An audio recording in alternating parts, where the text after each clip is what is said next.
The Galactic Scientific Institute's Deep Space Research Station, Luminous Seeker, hung motionless against the backdrop of distant stars, its crystalline structures refracting light in complex patterns.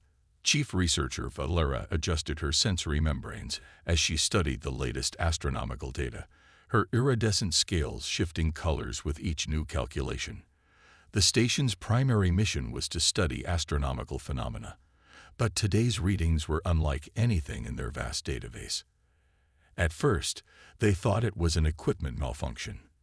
The energy signature they detected shouldn't have been possible. It violated several fundamental laws of physics as understood by the galactic community. Valera had just begun running a diagnostic when the station's AI announced, "Unknown vessel approaching. Configuration does not match any known species." The research station's observation deck erupted into controlled chaos as the crew rushed to their stations. Through the transparent walls, they watched as a sleek vessel emerged from what appeared to be a localized distortion in space-time itself. Its hull was dark and smooth, absorbing rather than reflecting light, with occasional pulses of energy rippling across its surface like waves on a liquid metal sea. "Fascinating," Valera whispered, her scales flickering rapidly between shades of blue and green with scientific excitement. Their method of faster-than-light travel appears to involve local space-time manipulation rather than conventional hyperdrive technology. The vessel was relatively small by galactic standards, perhaps only large enough for a crew of 20. But size meant little when dealing with unknown technology. Valera's assistant, Xerex, analyzed the incoming sensor data with all 4 of his neural clusters working in parallel. "Chief," he called out, his voice trembling slightly, "the vessel's hull. It's composed of materials that don't exist in our periodic table. And their power source." He trailed off, mandibles clicking in agitation. Before Valera could respond, a communication request came through their systems. The unknown vessel was attempting contact using standard galactic frequencies, unexpected sophistication for a first contact scenario. Following protocol, Valera authorized the connection. A holographic image materialized in the center of the observation deck. The alien that appeared was Bictal, with a symmetrical face and strangely fixed eyes. Its skin appeared soft and vulnerable, lacking any obvious natural defenses. Yet there was something about its posture that suggested quiet confidence. "Greetings, Luminous Seeker. I am Captain Sarah Chen of the Earth Science Vessel Horizon. We apologize for any alarm our arrival may have caused. We've been studying your research station from a distance and believed it would be the most appropriate first point of contact." Valera's translator processed the message perfectly. Another surprise. The human vessel must have been observing them long enough to decode their communication protocols. The implications were both impressive and mildly concerning. "Welcome, Captain Chen. I am Chief Researcher Valera. Your arrival is unexpected, but not unwelcome. However, I must ask, how did you achieve translation so quickly?" The human's face moved in what Valera would later learn was called a smile. "We've had time to study the various communication protocols used in this sector. Our AI systems are quite efficient at linguistic analysis." Valera's scales shifted to a deeper blue of intrigue. The casual mention of AI systems advanced enough for real-time xenolinguistic analysis was yet another puzzle piece that didn't fit with the expected profile of a newly contacted species. "I notice," Captain Chen continued, "that your sensors have been quite actively scanning our vessel. Would you like to discuss our method of propulsion? We've found that scientific exchange often makes for the best foundation of diplomatic relations." The offer was delivered casually, but its implications were staggering. Most species guarded their technological secrets zealously, especially in first contact situations. Either these humans were incredibly naive, or they were so confident in their capabilities that they saw no risk in sharing their knowledge. As Valera prepared to respond, Xerex interrupted with urgent news. "Chief, I've completed the preliminary biological scan of the human vessel. Their life support systems, they're maintaining conditions that would be lethal to most known species. The radiation levels alone.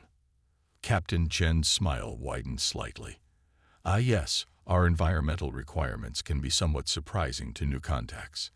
Perhaps we should begin by discussing the rather unique conditions of our homeworld. It might help explain a few things about our development as a species. Valera felt her scales shift to the white of revelation as the pieces began falling into place.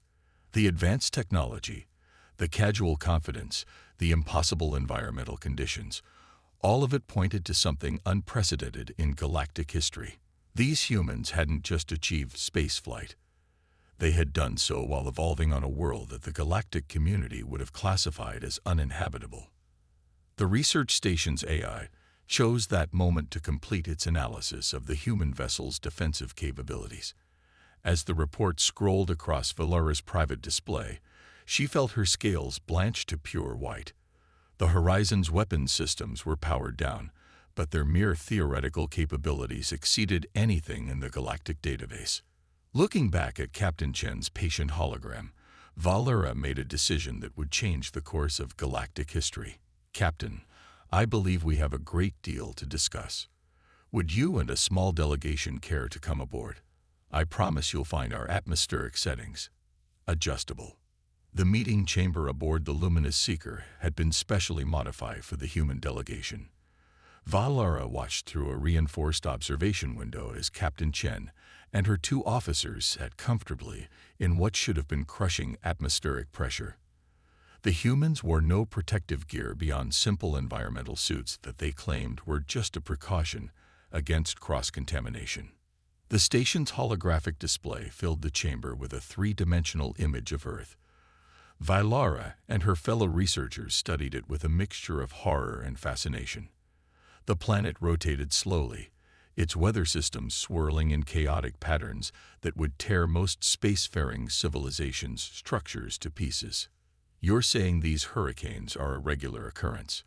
Senior atmospheric specialist Kexty asked, his vapor sacs pulsing with disbelief. And your species not only survived them but continued to build in these regions. We adapted, Lieutenant Rodriguez explained, his tone matter-of-fact. Early warning systems, reinforced architecture, emergency protocols. Dealing with extreme weather became part of our cultural DNA. But hurricanes were just one challenge among many. The display shifted to show Earth's tectonic activity. The assembled alien scientists watched in stunned silence as entire continents moved, collided, and reformed over accelerated time. Massive earthquakes rippled across the planet's surface, while volcanic eruptions spewed toxic gases and molten rock into the atmosphere. Your species evolved on a planet that is actively trying to kill you, Valera stated, her scales shifting to the deep purple of amazement. The gravitational forces alone should have prevented complex life from developing vertical postures. Captain Chen nodded. Earth's gravity shaped our evolution in many ways. Our dense bone structure, robust cardiovascular system, and redundant organ functions all developed in response to our environment. But it wasn't just the physical challenges that shaped us.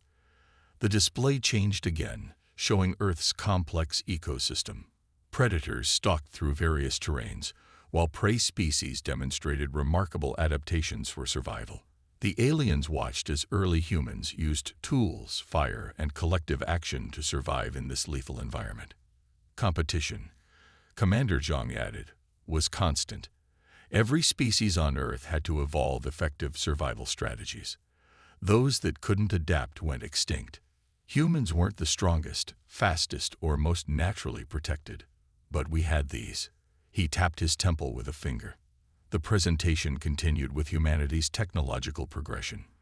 The aliens were particularly struck by how often devastating setbacks, natural disasters, climate shifts, resource depletion, led to innovative leaps forward rather than societal collapse. Your species turned survival itself into a science, Valera observed, reviewing the data on her neural interface. Each crisis became an opportunity for advancement. But surely this harsh environment limited your population growth. The humans exchanged glances that Valera couldn't interpret. Actually, Captain Chen said, Earth currently supports over 10 billion humans. We've learned to thrive in virtually every environment our planet offers, from Arctic tundra to tropical rainforests, from mountain peaks to ocean depths.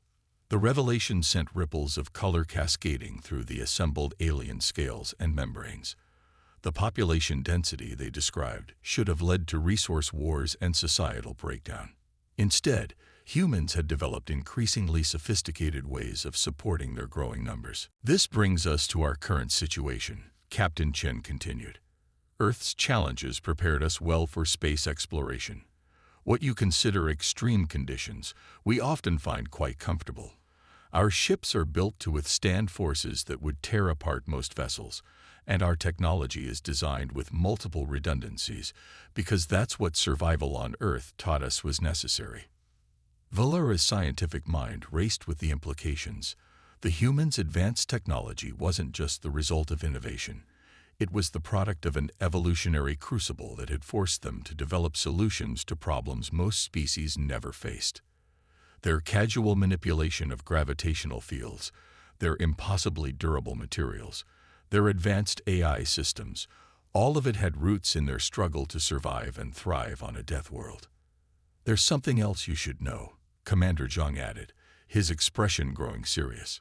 "Earth isn't unique in human-controlled space. We've colonized worlds that other species might consider uninhabitable. Our experience with extreme environments has made us quite adaptable." The unspoken message was clear. Humanity's harsh cradle had forged them into a species capable of surviving and thriving in conditions that would kill most other spacefaring races. Their technological advancement wasn't just impressive, it was terrifying in its implications. As if reading the room's tension, Captain Chen leaned forward. "But what we're most interested in is collaboration. Earth taught us the value of adaptation and cooperation. Yes, we can survive extreme conditions, but we'd rather work together to create better conditions for everyone." Valera felt her scales settle into the blue-green pattern of deep thought. The humans were extending an olive branch, offering to share their unique perspectives and capabilities.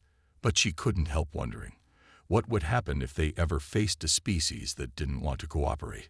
The answer, she suspected, lay in the devastating defensive capabilities she detected on their supposedly peaceful science vessel. The meeting chamber fell silent as everyone processed the implications. Humanity wasn't just another spacefaring species seeking contact. They were something entirely new.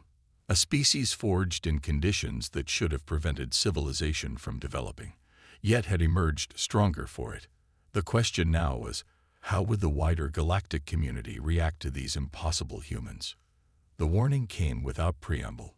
The luminous seeker's long-range sensors detected multiple vessels dropping out of faster-than-light travel, their energy signatures matching known patterns of the Crax Imperium, a species notorious for attacking research stations and stealing advanced technology.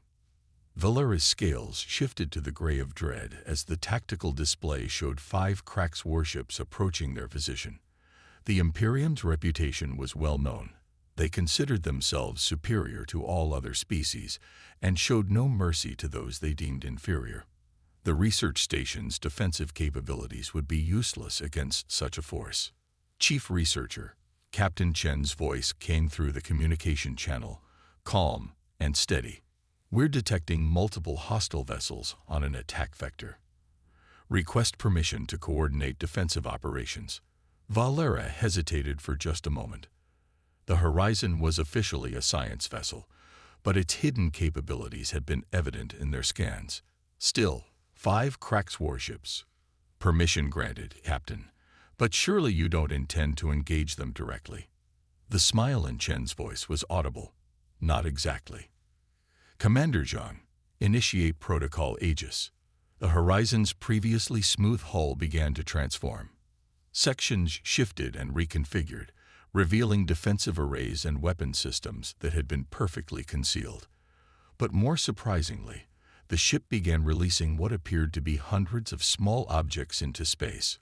"Automated defense platforms," Lieutenant Rodriguez explained over the channel. "We call them Guardians. They're AI-driven and work as a coordinated swarm. Please maintain your current position within their protective envelope. The cracked ships entered weapons range, their brutal design reflecting their species' aggressive nature. Their opening salvo of plasma torpedoes streaked across space, only to be intercepted by a complex web of energy fields generated by the Guardian swarm. Fascinating, Xerex muttered, analyzing the data. The defensive platforms are creating overlapping fields that don't just block attacks, they redirect the energy. They're using the cracks' own weapons against them. The horizon itself remained stationary, its position carefully calculated to provide maximum coverage to the research station. When the cracks launched their second attack wave, the human response demonstrated why Earth's harsh environment had created such formidable defenders. The Guardian swarm split into attack formations, each unit suddenly revealing propulsion systems that defied conventional physics. They moved with impossible acceleration, their AI coordination allowing them to execute maneuvers that would kill any organic pilot. The cracks found their ships surrounded by clouds of highly maneuverable weapons platforms that seemed to anticipate their every move. "We noticed something about most spacefaring species," Captain Chen commented as they watched the battle unfold. "They think in 2 dimensions, maybe 3. Growing up on a planet with such extreme environmental variations taught us to think differently. Our combat systems operate in 11 theoretical dimensions." The truth of her words became apparent as the Guardian swarm demonstrated abilities that seemed to violate basic laws of physics. They appeared to phase through solid matter, emerge from impossible angles, and coordinate in patterns that made Valera's advanced neural networks struggle to process the information. The cracks, faced with an enemy they couldn't understand, made a critical error. They attempted to concentrate their fire on the horizon itself, believing that destroying the control ship would disable the swarm. The human vessel's response was devastating in its efficiency. As the cracks' weapons approached, the horizon's hull rippled with waves of dark energy. The incoming fire simply ceased to exist, caught in what Commander Zhang later described as localized temporal displacement fields. Then, with precise surgical strikes, the Guardian swarm disabled the cracked ship's primary systems. "Attention cracks vessels," Captain Chen broadcast on all frequencies, her voice now carrying an edge of steel beneath its professional courtesy. "Your ships have been disabled. Your weapons are offline. Your drive systems are contained. You are being offered one opportunity to surrender and withdraw. This offer expires in 30 seconds.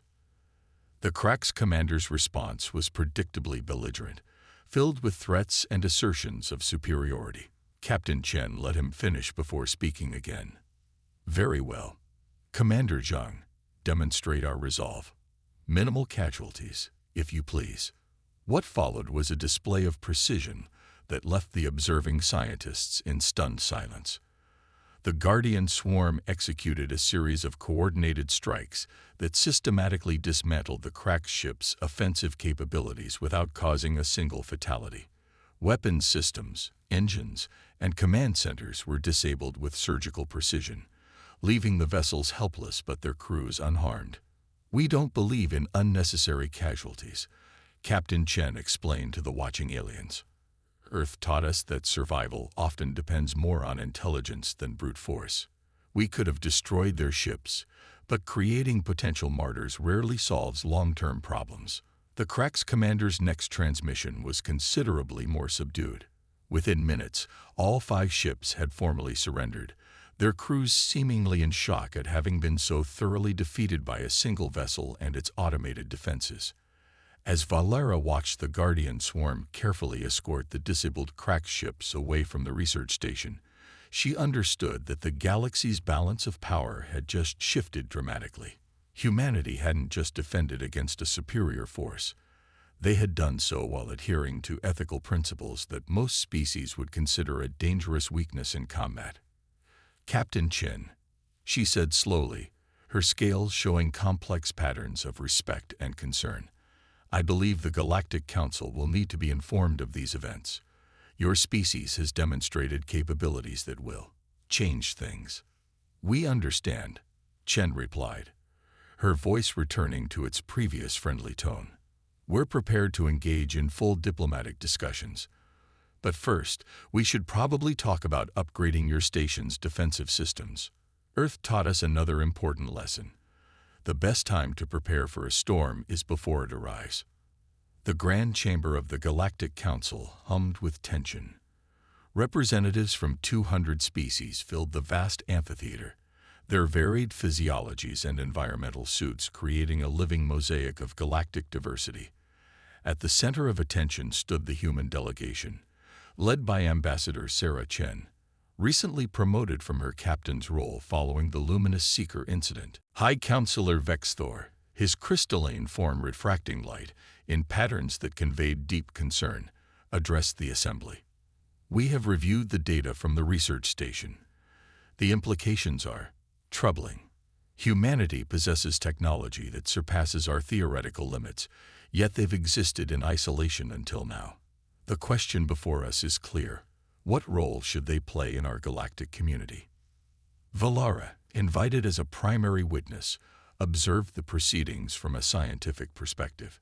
Her scales shifted through analytical patterns as various representatives took turns expressing their views.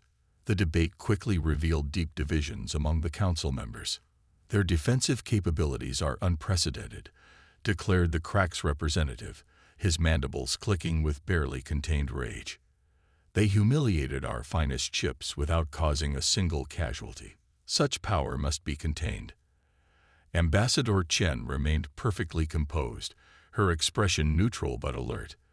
The human delegation had chosen to attend without environmental suits, their apparent vulnerability in stark contrast to the weapons platform that had so thoroughly defeated the Crack's fleet. "Contained." Chen's voice carried clearly through the chamber's acoustics. "We've reviewed your historical records. The Galactic Council was founded on principles of peaceful cooperation and scientific advancement. Yet you maintain military forces, enforce boundaries, and regulate technology sharing. You recognize the need for defense, even in an enlightened society." She gestured to the holographic display showing Earth. "Our history taught us that peace must be actively maintained. We developed our technology not to dominate, but to protect." The Crack's attack on a research station demonstrated exactly why such capabilities are necessary. The Arxer delegation, their biomechanical forms humming with calculation, raised an important point. The human approach to defense is unprecedented. They could have destroyed the Crack's fleet, yet chose precision and restraint. Their technology suggests a philosophy we haven't encountered before. Because it was forged in unique circumstances, Valara found herself speaking. Their homeworld didn't allow for simple solutions. They learned to consider problems from multiple dimensions, to find alternatives to destruction. Their capability for violence is matched by their capacity for innovation. The debate shifted as various members began discussing specific technologies. The humans' mastery of gravitational fields alone could revolutionize space travel. Their advanced AI systems and materials science could solve problems that had plagued the galaxy for millennia. Yet fear remained a powerful factor. "What guarantees do we have?" demanded the Zaxel representative, their thought crystals pulsing with anxiety, "that humans won't use their advantages to dominate. Their technological evolution occurred outside our oversight. Their potential for expansion is unknown." Ambassador Chen's response was carefully measured. "We propose a compromise. Earth will share its defensive technology with the Galactic Council, specifically our Guardian system. In return, we ask for equal membership and the right to establish diplomatic relations with all willing species." The chamber erupted in surprised discussions. The Guardians had proven themselves capable of defeating multiple warships simultaneously. Offering to share such technology was unprecedented. "There would need to be limitations," High Counselor Vexthor stated. "Protocols for deployment, restrictions on usage." "Naturally," Chen agreed. "We suggest establishing the Joint Defense Initiative. The Guardians would be controlled by a council representing all member species, programmed to protect rather than aggress. Think of it as a galactic immune system, responding to threats while maintaining the health of the whole. Valera watched the council members' reactions with fascination. The humans were offering something beyond mere technology. They were proposing a new paradigm for galactic security, one that emphasized protection over power. "There's something else to consider," Chen continued. "Earth's challenges forced us to develop solutions you haven't encountered. But the reverse is also true. Your species have solved problems we haven't faced. Imagine what we could achieve through collaboration." The atmosphere in the chamber slowly shifted. Fear began giving way to possibility. The humans' proposal offered a path forward that could benefit all species while maintaining crucial safeguards. "We should also discuss the crack situation," another council member noted. "Their attack on a research station violated multiple treaties." "Actually," Chen interjected, "we have a suggestion about that too. Instead of punishment, we propose rehabilitation. Let them participate in the Joint Defense Initiative. Show them that security comes from cooperation, not dominance." Valera's scales shifted to the blue-green of revelation. The humans weren't just offering technology. They were demonstrating a fundamental principle of their philosophy. Every challenge was an opportunity for growth, every conflict a chance for transformation. As the council moved toward a vote, Valera realized that the galaxy's political landscape was about to undergo a profound change. Humanity's emergence had catalyzed a moment of choice: continue with the old paradigms of power and fear, or embrace a new vision of collaborative security and shared advancement. One standard galactic year after the historic council meeting, the luminous Seeker research station had been transformed. Now serving as a joint human galactic scientific facility, its crystalline corridors housed laboratories where species from across the galaxy worked together, each bringing their unique perspectives to shared challenges. Valera stood in the newly constructed observation dome, her scales reflecting the soft light of distant stars. Beside her, Ambassador Chen watched as a Guardian platform gracefully patrolled the space around the station. The automated defender was now one of thousands deployed throughout galactic space, their presence a visible symbol of the new era of cooperative security. "The latest data from the Crack's territories is encouraging," Chen remarked, reviewing reports on her neural interface, a hybrid of human and galactic technology. "Their participation in the defense initiative has led to significant cultural changes. They're redirecting their military-industrial complex toward exploration and research." Valera's scales shifted to pleased patterns. It's remarkable how quickly they adapted once shown a different path. Though perhaps not as remarkable as how quickly the galaxy has adapted to humanity's presence. The changes had indeed been profound. Human innovations in gravitational engineering had revolutionized space travel, making it safer and more efficient. Their advanced materials science had solved countless engineering challenges.